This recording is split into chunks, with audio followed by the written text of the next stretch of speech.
प्रणम्यं शीर्षा देवं गौरीपुत्रं विनायकं भक्तावासं स्मरत्यमायु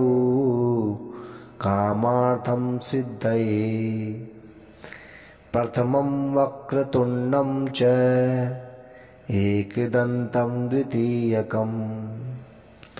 तृतीयं कृष्णपिङ्गाक्षं गजवक्त्रं चतुर्थकं लम्बोदरं पञ्चमं च षष्ठं विकटमेव च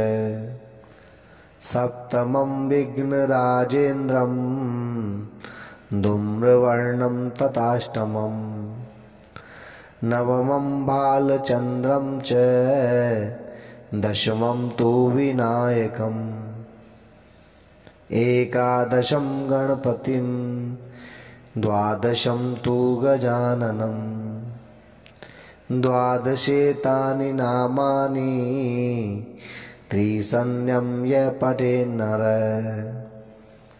न च विघ्नभयं तस्य सर्वसिद्धिकरं प्रभो विद्यार्थी लभते विद्यां धनार्थी लभते धनं पुत्रार्थी लभते पुत्रान्